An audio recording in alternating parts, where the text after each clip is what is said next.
नमस्कार, आपण पाहत आहे भांडा फोड न्यूज. एका दमात भ्रष्टाचारी कोमात.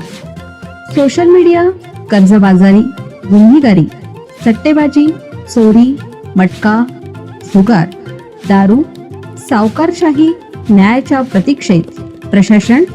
भांडाफोड न्यूज. एका दमात भ्रष्टाचारी कोमात. अल्पवयीनकडून भरधाव दुचाकी, आजोबाचा मृत्यू, मुलगा वडिलांवर गुन्हा. पन्हाळा तालुक्यातील सातार्डी येथे धक्कादायक अपघात घडला आहे.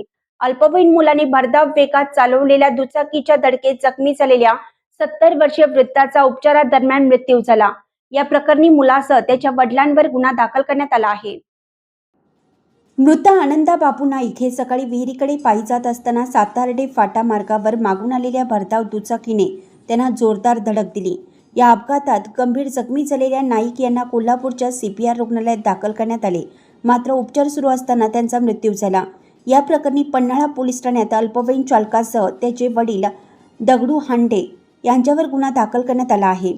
अल्पवयीन मुलाला वाहन चालवण्यास दिल्यामुळे वडिलांवर ही कारवाई करण्यात आली असून पुढील तपास सुरू आहे.